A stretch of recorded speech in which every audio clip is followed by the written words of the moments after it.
نحمده ونصلي على رسوله الكريم اما بعد فاعوذ بالله من الشيطان الرجيم بسم الله الرحمن الرحيم رب اشرح لي صدري ويسر لي امري واحلل عقدة من لساني يفقهوا قولي۔ ناظرین، پروگرام دعا کیجئے کے ساتھ آپ کی خدمت میں حاضر ہیں۔ آج ہم انشاءاللہ والدین کے لیے دعاؤں کے بارے میں بات کریں گے کہ ہم کس طرح ان کے لیے بہترین دعائیں کر سکتے ہیں، کیونکہ والدین وہ ہستی ہیں جن کے احسانات ہم پر سب سے زیادہ ہیں۔ ان کے احسانات کا بدلہ ہم چکا نہیں سکتے، لیکن ہاں ایک صورت ہے کہ ہم ان کے لیے زیادہ سے زیادہ دعائیں کریں، خصوصاً اس وقت جب وہ دنیا سے جا چکے ہوں اور ہم ان کے لیے کسی قسم کی کوئی جسمانی خدمت یا مالی خدمت یا کسی اور طریقے سے کوئی مدد ان کی نہ کر سکتے ہوں۔ اللہ سبحانہ وتعالیٰ کو دعا کرنا بہت پسند ہے۔ اللہ تعالیٰ فرماتے ہیں وَقَالَ رَبُّكُمُ ادْعُونِي أَسْتَجِبْ لَكُمْ، اور تمہارے رب نے فرمایا کہ مجھ سے دعا کرو، میں تمہاری دعا قبول کروں گا۔ تو اللہ سبحانہ وتعالیٰ نے خود ہمیں حکم دیا ہے کہ مجھ سے مانگو، تو ہمیں اللہ سبحانہ وتعالیٰ کی اطاعت کرتے ہوئے مانگتے رہنا چاہیے۔ اللہ سبحانہ وتعالیٰ دعاؤں کا سننے والا ہے۔ اگر انسان اپنی حقیقت پر غور کرے تو ہم سب یہ بات جانتے ہیں کہ اپنی فطرت کے اعتبار سے انسان کمزور ہے، اور وہ کمزور پیدا کیا گیا ہے۔ خلق الانسان ضعیفا، انسان کمزور پیدا کیا گیا ہے، اور کمزور کو ہمیشہ سہارے کی ضرورت ہوتی ہے۔ لہذا ہمارے دنیاوی اور دینی اور اخروی معاملات میں جہاں کہیں بھی ہمیں ضرورت ہو تو اللہ سے بہتر سہارا کون ہو سکتا ہے جو ہماری ان معاملات میں صحیح رہنمائی کرے، ہماری مشکلات کو آسان کرے، ہماری ضروریات کو پورا کرے۔ لہٰذا ہمیں اسی کی طرف رجوع کرنا چاہیے، اسی کو پکارنا چاہیے تاکہ ہمیں رہنمائی نصیب ہو۔ لعلہم یرشدون۔ انسان کوئی بھی ہو، امیر ہو، غریب ہو، بادشاہ ہو، فقیر ہو، مرد ہو، عورت ہو، بچہ ہو، بوڑھا ہو، جوان ہو، دنیا میں کتنے بھی کارنامے کر چکا ہو، لیکن وہ سب اللہ کے محتاج ہیں۔ اللہ سبحانہ وتعالیٰ فرماتے ہیں یا ایھا الناس انتم الفقراء الی اللہ واللہ هو الغنی الحمید۔ اے لوگو، تم سب اللہ کے محتاج ہو، اور اللہ بے نیاز، غنی، تعریف والا ہے۔ لہٰذا ہم سب محتاج ہیں، ہم سب ضرورت مند ہیں، ہم سب اپنے رب کی عنایتوں اور نوازشوں اور رحمتوں کے منتظر ہیں۔ لہٰذا ہمیں اسی کی طرف رجوع کرنا ہے، چھوٹی مشکل ہو یا بڑی مشکل ہو، صحت کا مسئلہ ہو یا اولاد میں کوئی مسئلہ ہو، گھریلو ناچاکیاں ہوں یا جن جادو یا نظر کا معاملہ ہو، یا کسی بھی جسمانی تکلیف اور بیماری کا یا مالی پریشانی کا، کوئی بھی مسئلہ ہو، ہم سب کو اپنے رب ہی کی طرف رجوع کرنا چاہیے، اور ہمارا رب قریب ہے۔ اللہ تعالیٰ فرماتے ہیں وَإِذَا سَأَلَكَ عِبَادِي عَنِّي، اور جب آپ سے یعنی محمد صلی اللہ علیہ وسلم سے عبادی، میرے بندے، اللہ تعالیٰ محبت سے خطاب کر رہے ہیں بندوں کو جو ضرورت مند ہیں، جو کمزور ہیں، جو پریشان حال ہیں، ان کو اپنا بندہ بتا رہا ہے کہ یہ میرے بندے ہیں۔ جب یہ آپ سے میرے بارے میں میرے بندے سوال کریں تو انہیں بتا دیجیے فَإِنِّي قریب، کہ میں تو قریب ہی ہوں، یعنی قریب اس اعتبار سے کہ ان کی دعا قبول کرتا ہوں اور ان کی دعا سنتا ہوں۔ اجیب دعوت الداعی، میں پکارنے والے کی پکار کا جواب دیتا ہوں۔ سبحان اللہ، یعنی جب بندہ اللہ کو پکارتا ہے تو اللہ جواب دیتا ہے، دعا قبول کرتا ہے۔ اگر اس دعا میں کوئی سوال ہوتا ہے، کوئی طلب ہوتی ہے تو میں ان کو عطا کرتا ہوں، لیکن اگر وہ چاہتے ہیں، اور پھر اذا دعانی، جب بھی وہ مجھے پکارے، دن کو پکارے، رات کو پکارے، صبح پکارے، شام کو پکارے، تکلیف کی حالت میں پکارے، خوشحالی میں پکارے، جب بھی پکارے، کیونکہ اللہ الحی القیوم ہے، زندہ ہے، قائم رکھنے والا ہے۔ لا تأخذہ سنۃ ولا نوم، نہ اس کو نیند آتی ہے نہ اس کو اونگ، نہ وہ سوتا ہے، وہ اونگتا بھی نہیں ہے، وہ 24/7 اپنے بندوں کی نگہداشت کرتا ہے اور اپنے بندوں کو دیکھتا ہے اور اپنے بندوں کی دعائیں سنتا ہے۔ تو جب بھی وہ مجھے پکارے، لیکن اگر وہ چاہتے ہیں کہ ان کی دعائیں قبول کی جائیں تو پھر انہیں بھی کچھ کرنا ہوگا، اور وہ کیا؟ فَلْيَسْتَجِيبُوا لِي، کہ وہ بھی میرا حکم مانے۔ میں نے بھی انہیں کچھ چیزوں کے لیے بلایا ہے، مثلا نماز کی شکل میں اللہ سبحانہ و تعالیٰ دن میں 5 دفعہ جو اذان ہوتی ہے اس سے کیا پیغام دیتے ہیں؟ حی علی الصلاۃ، حی علی الفلاح، آؤ نماز کی طرف، آؤ کامیابی کی طرف۔ تو انہیں چاہیے کہ اسی طرح کی اور بھی جس طرح کے اللہ نے حکم دیے ہیں، جس میں اللہ نے بندوں کو پکارا ہے، انہیں چاہیے کہ وہ بھی اللہ کی بات پر لبیک کہیں اور اللہ تعالیٰ کے احکامات پر عمل کریں، اور جن چیزوں سے اللہ تعالیٰ بچنے کا حکم دیتا ہے ان سے بچیں، اللہ کی فرما برداری کریں، اس کی نافرمانی سے پرہیز کریں۔ وَلْيُؤْمِنُوا بِي، اور انہیں چاہیے کہ وہ اس بات پر ایمان لائیں کہ اگر وہ میری فرما برداری کریں گے تو میں انہیں ثواب دوں گا۔ انہیں اعتماد کرنا چاہیے، ان کا ایمان ہونا چاہیے، انہیں امید رکھنی چاہیے، انہیں میرے آگے عاجزی کرنی چاہیے۔ اگر وہ ایسا کریں گے تو میں ان کی دعا قبول کر لوں گا۔ لعلہم یرشدون، تاکہ وہ راہ پا جائیں، تاکہ انہیں ہدایت مل جائے۔ یعنی کس معاملے میں ہدایت؟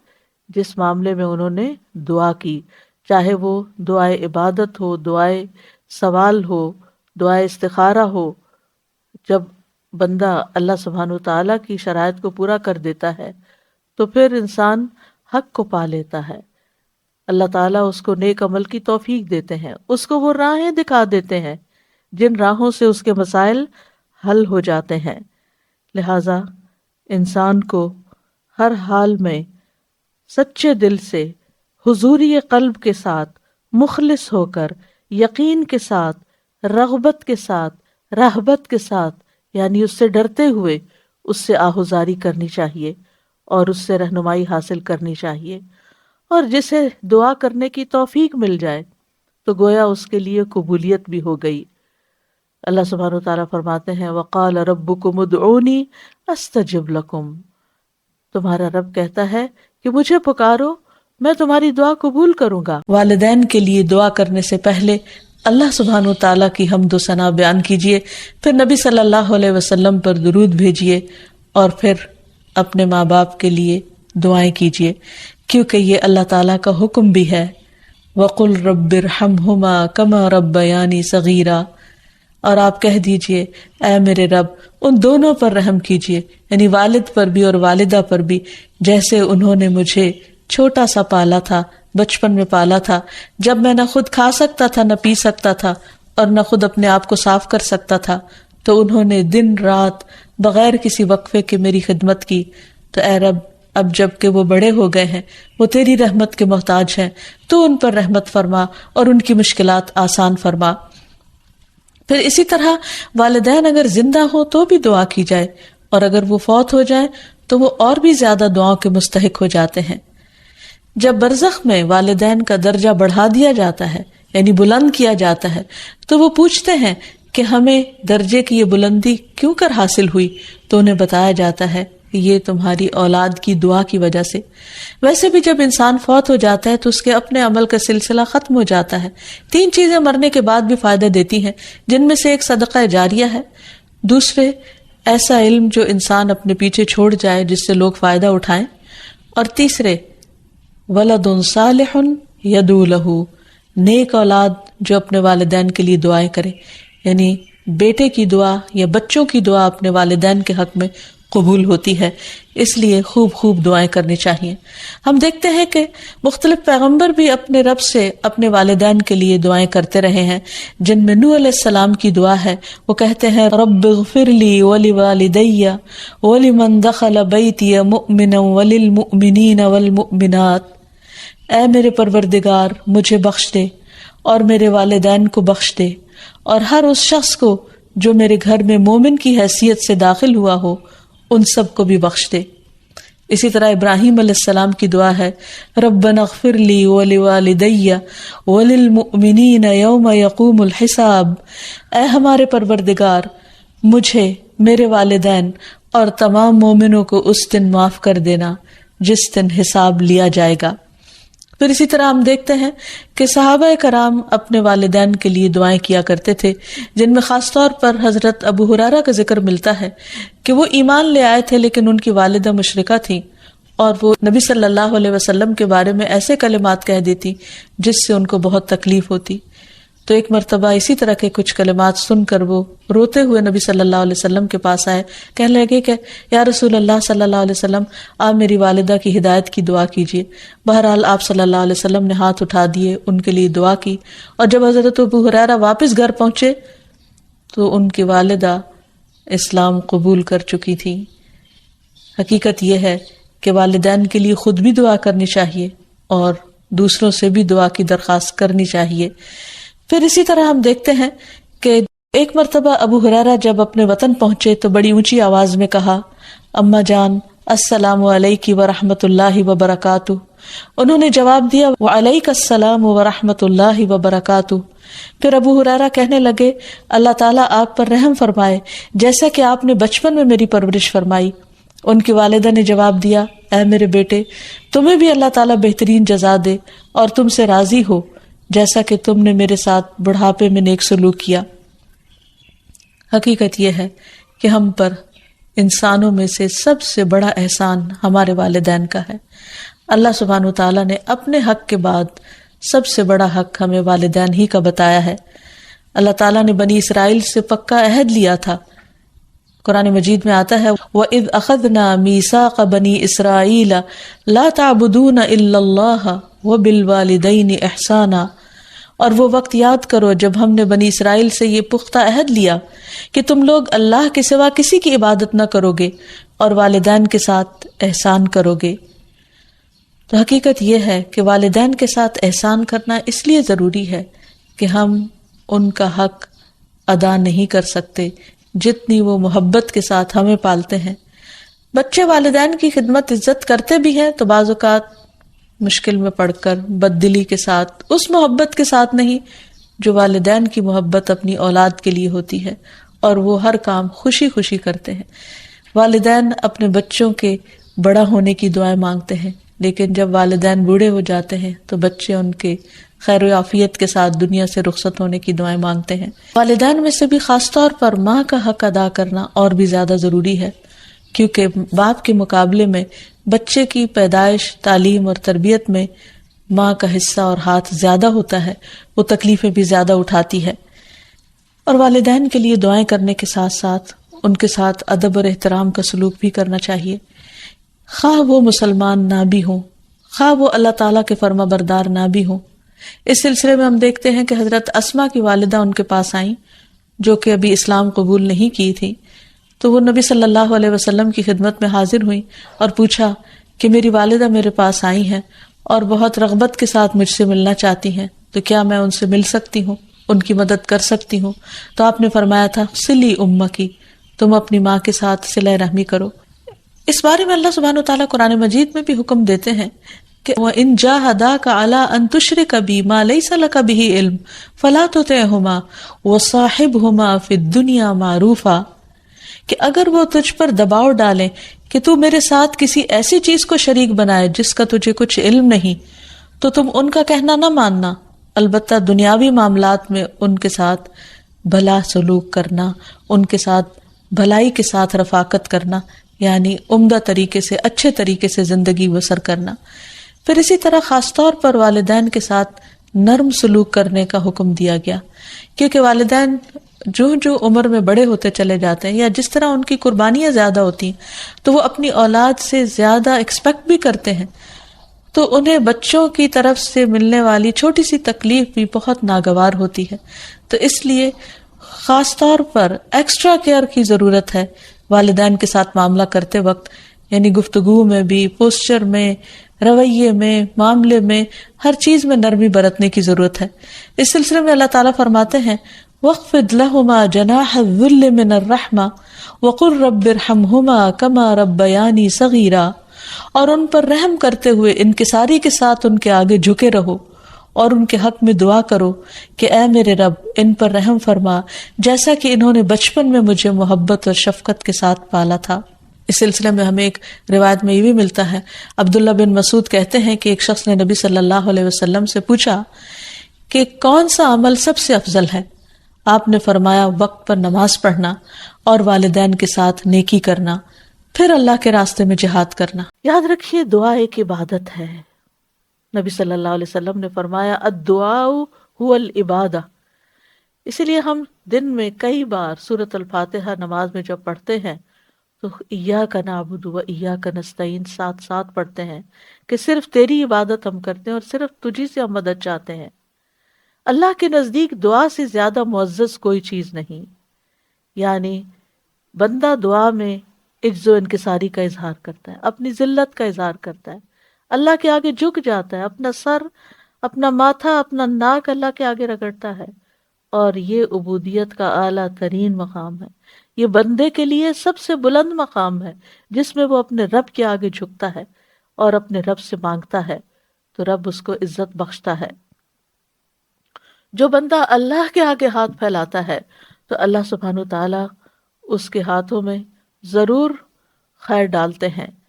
حدیث میں آتا ہے رسول اللہ صلی اللہ علیہ وسلم نے فرمایا بے شک اللہ بڑا رحیم ہے اور بڑے کرم والا ہے، اس کو اس بات سے شرم آتی ہے کہ اس کا کوئی بندہ اس کے آگے اپنے دونوں ہاتھ پھیلائے اور وہ ان دونوں میں کوئی خیر نہ ڈالے۔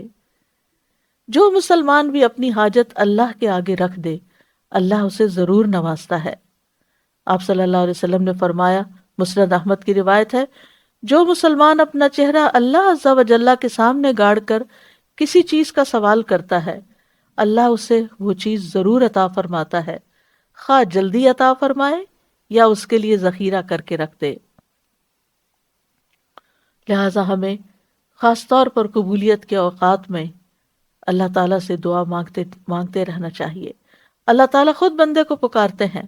جب رات کا ایک تہائی حصہ بچتا ہے تو اللہ تعالیٰ آسمان دنیا پہ نزول فرماتے ہیں اور فرماتے ہیں کون ہے جو مجھ سے دعا کرے تو میں اس کی دعا قبول کر لوں، کون ہے جو مجھ سے بخشش طلب کرے تو میں اسے بخش دوں۔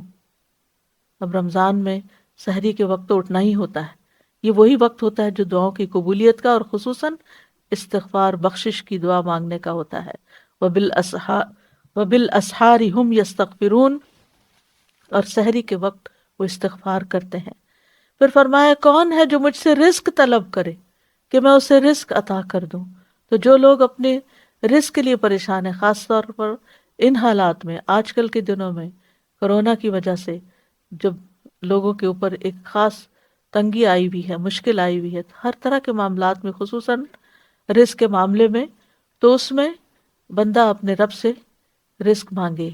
اور رمضان کا مہینہ بہترین مہینہ ہے کہ جس میں انسان اپنی ساری حاجتیں اپنے رب کے سامنے رکھتا ہے، اور رکھنے کا ایک بہترین موقع ہے۔ آپ کم از کم 30 ایسی دعائیں لکھ کے رکھ لیں کہ جو آپ نے اپنے رب سے مانگنی ہے۔ اگر وقت تھوڑا بھی ہو تو ہر روز کے لیے ایک دعا خوب عاجزی اور انکساری کے ساتھ سحری کے وقت مانگے۔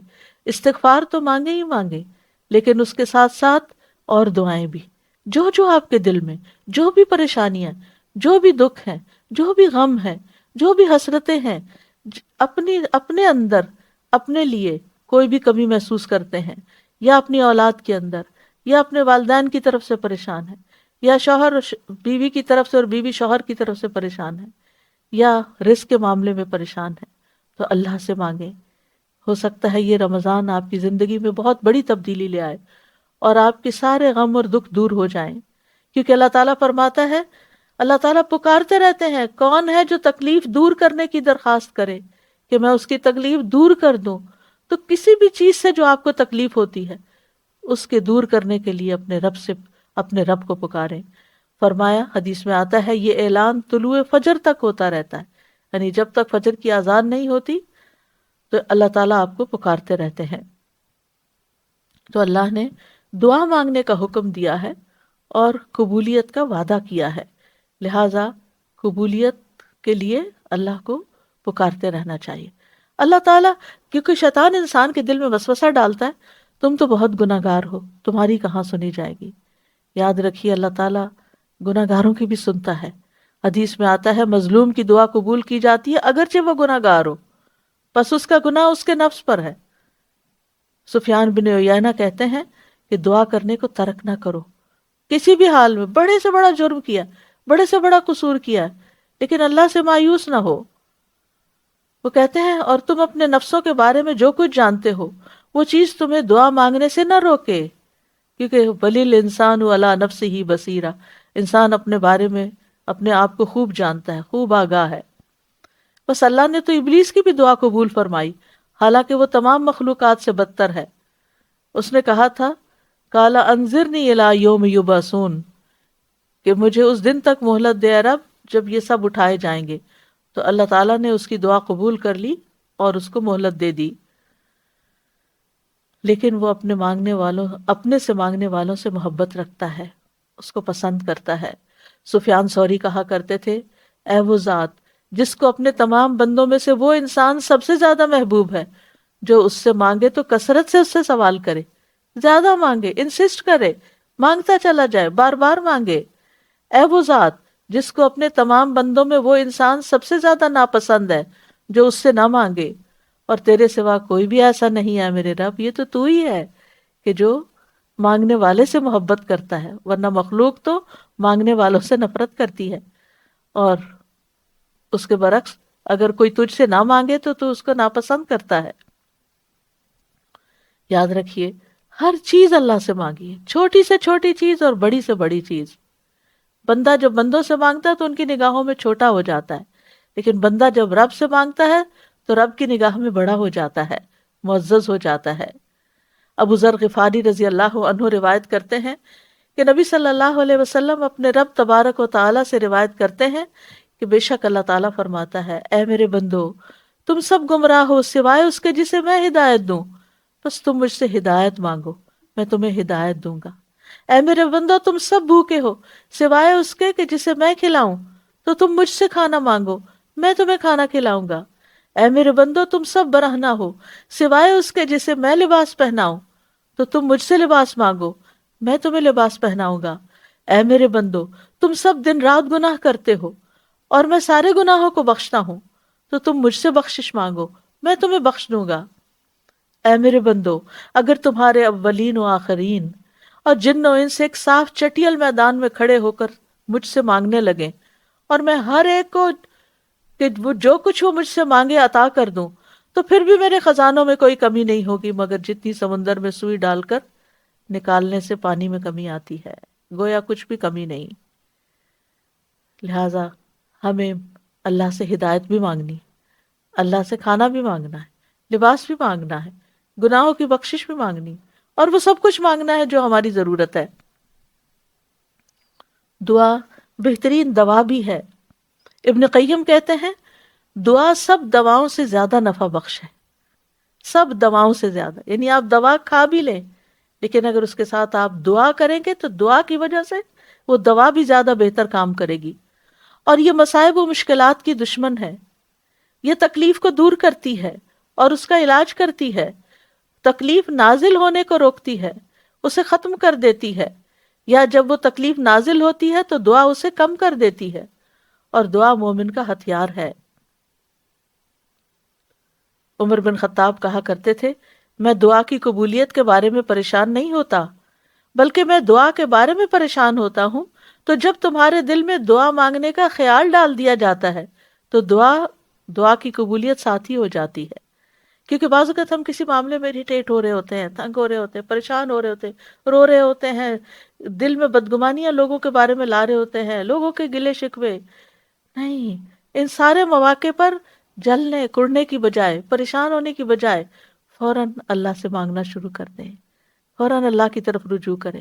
اللہ تعالیٰ ایسی کیفیات ہمارے اوپر لاتے ہی اس لیے تاکہ ہم اس کی طرف رجوع کریں، کیونکہ ہم خوشحالی میں تو کم ہی یاد کرتے ہیں، لیکن افسوس یہ کہ ہم تو بدحالی میں بھی اللہ کو یاد کرنا بھول جاتے ہیں، بندوں سے توقع رکھتے ہیں، لیکن بندے مایوس کرتے ہیں، اور انسان ہیں بھی کمزور، ہم سب محتاج ہیں اللہ کے، دینے والا تو وہی ہے، لہٰذا اس سے مانگے، وہ اللہ اپنے بندوں کے دل میں آپ کی مدد کا خیال ڈال دے گا۔ پھر یاد رکھیے کہ دعا صرف ایک دفعہ مانگ کے یہ نہیں کہنا چاہیے کہ میری تو قبول نہیں ہوئی، تکرار سے مانگتے چلے جائیں۔ ابو درداء کہا کرتے تھے کہ دعا مانگنے میں زور صرف کرو، زور لگاؤ، کیونکہ جو کثرت سے دروازہ کھٹکھٹاتا ہے قریب ہے کہ اس کے لیے دروازہ کھول دیا جائے، اور جو اللہ سے نہیں مانگتا اللہ اس سے ناراض ہو جاتا ہے۔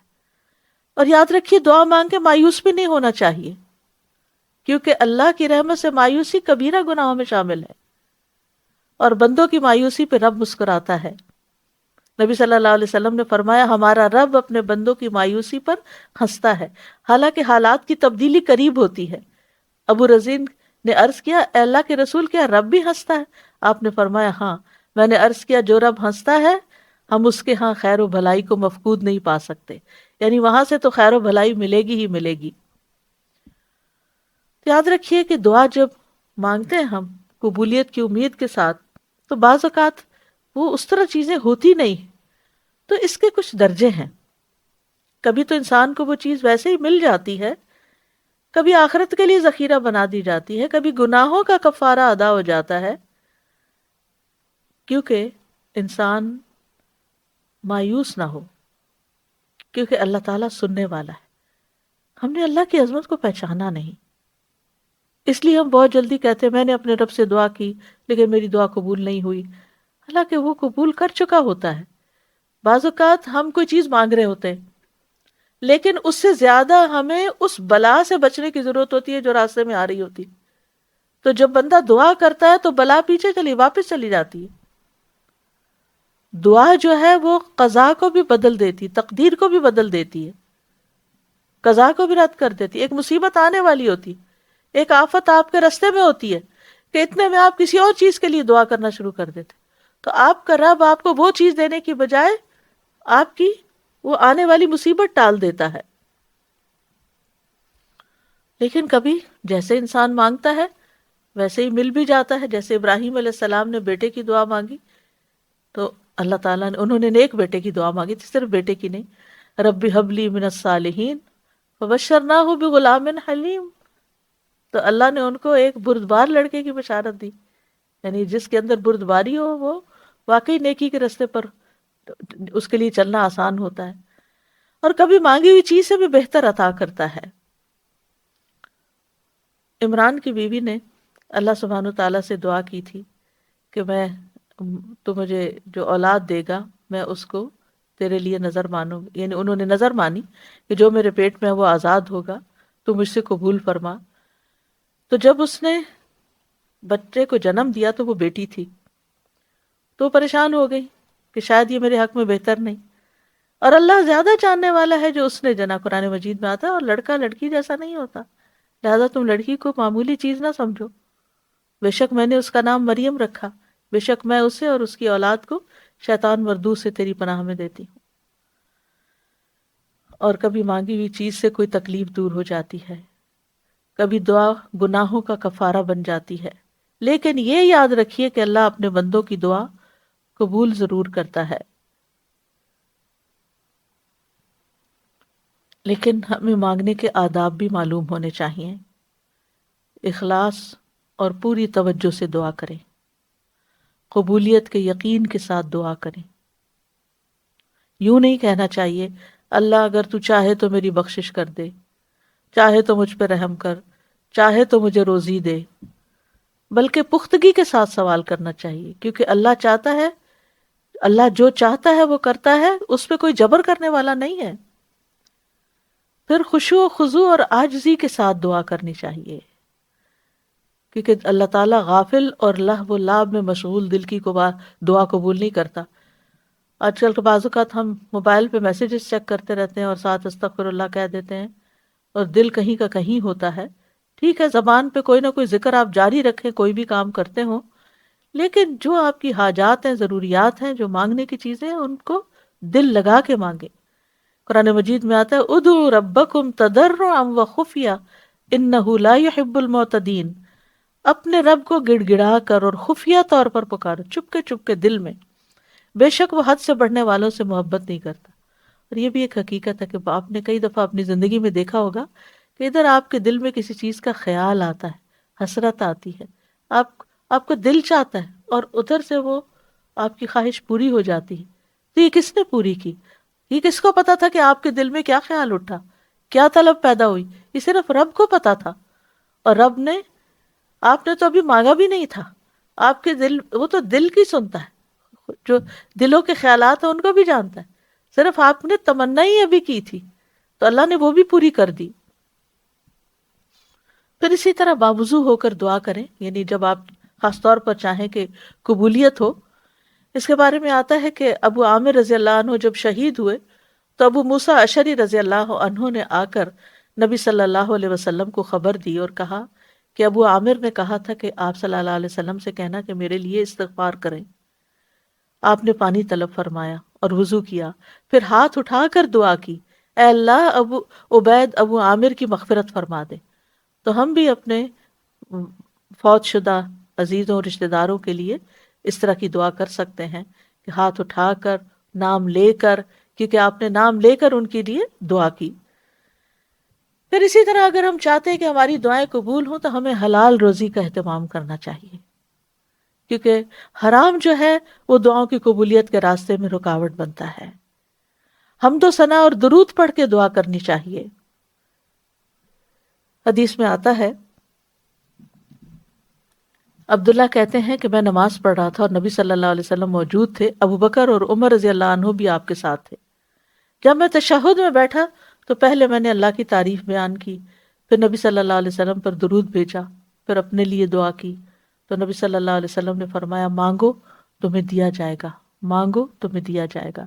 یعنی جب کوئی اللہ کی تعریف کرنے کے بعد، درود شریف پڑھنے کے بعد دعا کرتا ہے تو اس دعا کی قبولیت کے چانسز زیادہ ہو جاتے ہیں۔ اسی طرح آپ صلی اللہ علیہ وسلم جامع کلمات کے ساتھ دعا کرتے تھے، تکرار اور اصرار کے ساتھ دعا کرتے تھے۔ اسی طرح ہمیں اپنے گناہوں کا اعتراف کرتے ہوئے دعا کرنی چاہیے۔ نبی صلی اللہ علیہ وسلم نے فرمایا، ایک بندے نے بہت گناہ کیے اور کہا، اے میرے رب میں تیرا ہی گناہ گار بندہ ہوں، تو مجھے بخش دے۔ اللہ رب العزت نے فرمایا، میرا بندہ جانتا ہے کہ اس کا رب ہے کوئی، اس کا ضرور کوئی رب ہے جو گناہ معاف کرتا ہے اور گناہ کی وجہ سے سزا بھی دیتا ہے، میں نے اپنے بندے کو بخش دیا۔ پھر اسی طرح اسماء حسنہ کو وسیلہ بنا کر دعا کریں، وَلِلَّهِ الْأَسْمَاءُ الْحُسْنَى فَادْعُوهُ بِهَا، اور سب سے اچھے نام اللہ ہی کے ہیں، سو اسے ان کے ساتھ پکارو۔ اللہ تعالیٰ کے نام، یا رحمان، یا رحیم، یا ذی الجلال والاکرام، ایک حدیث میں آتا ہے کہ کثرت سے اس دعا کو پڑھو، یا یعنی اس نام کو پڑھو، یا ذی الجلال والاکرام، یا ذی الجلال والاکرام، یا ذی الجلال والاکرام۔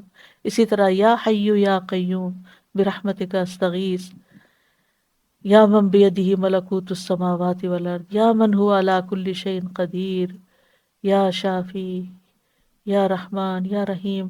یعنی جو بھی آپ کو اللہ کے نام یاد ہیں ان سب ناموں کے ساتھ آپ دعا کریں۔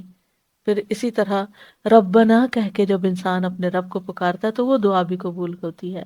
ابو درداء کہتے ہیں، اللہ مومنوں پر رحم فرمائے، وہ مسلسل یہی کہتے رہتے ہیں، ربنا ربنا، یہاں تک کہ ان کی دعا قبول کر لی جاتی ہے۔ اسی طرح کچھ ایسے لوگ ہوتے ہیں جن کی دعا رد نہیں ہوتی، جیسے مظلوم ہیں، مسافر ہیں، والد ہیں، اولاد جو اپنے والدین کے لیے دعا کرتی ہے۔ نبی صلی اللہ علیہ وسلم نے فرمایا، جنت میں آدمی کا درجہ بلند کر دیا جاتا ہے تو وہ عرض کرتا ہے، یہ کیسے ہوا؟ اسے کہا جاتا ہے کہ تمہاری اولاد تمہارے حق میں جو استغفار کر رہی تھی اس کی وجہ سے۔ اسی طرح روزہ دار کی دعا افطاری کے وقت، مجاہد اور حج اور عمرہ کرنے والا اللہ کے راستے میں ہوتے ہیں، وہ اللہ سے دعا کرتے ہیں تو ان کی دعا قبول ہوتی ہے۔ اللہ کا کثرت سے ذکر کرنے والا عادل حکمران، ان کی دعا رد نہیں ہوتی۔ کسی کی غیر موجودگی میں اس کے لیے دعا مانگنے والا، آپ نے فرمایا، جو مسلمان اپنے مسلمان بھائی کے لیے پیٹھ پیچھے دعا کرتا ہے تو فرشتہ کہتا ہے تیرے لیے بھی اس کی مثل ہو۔ پھر وہ شخص جو رات کو آنکھ کھلنے پر یہ دعا پڑھے، لا الہ الا اللہ وحدہ لا شریک لہ، لہ الملک و لہ الحمد وهو على كل شيء قدير الحمد لله وسبحان الله ولا إله إلا الله والله أكبر ولا حول ولا قوة إلا بالله. پھر یوں کہے اللہم اغفر لی، یا کوئی اور دعا کرے تو اس کی دعا قبول ہوتی ہے.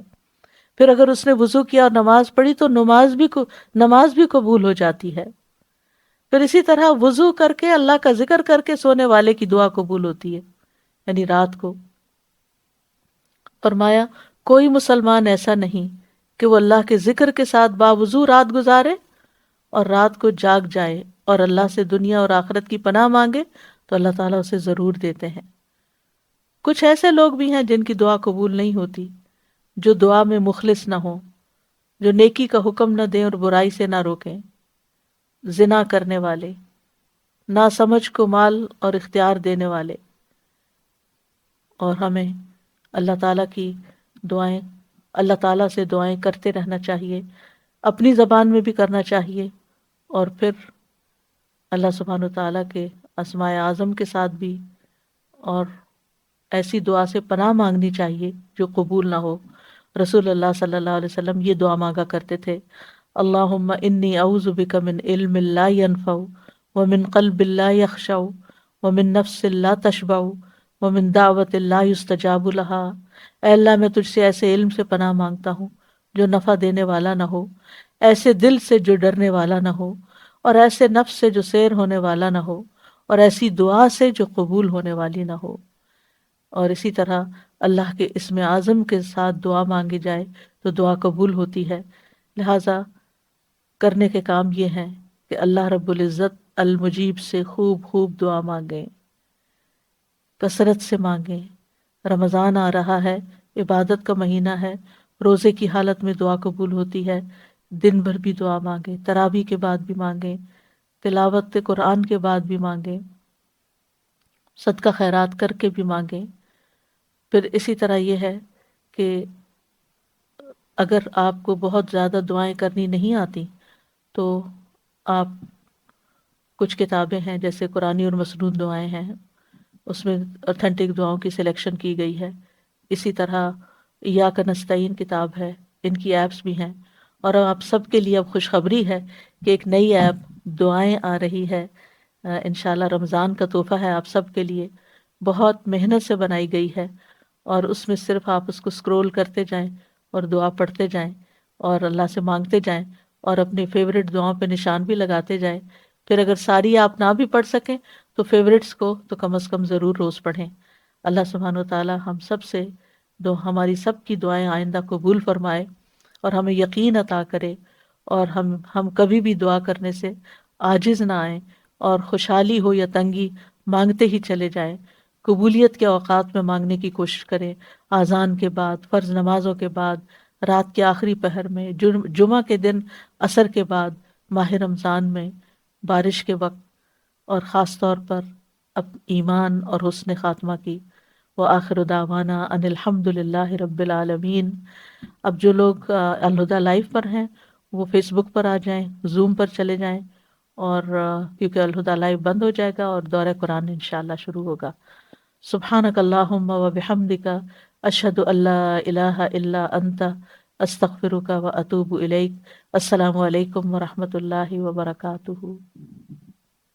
اللہ اکبر اللہ اکبر اللہ اکبر لا الہ الا اللہ اللہ اکبر اللہ اکبر وللہ الحمد اللہ اکبر اللہ اکبر اللہ اکبر لا الہ الا اللہ اللہ اکبر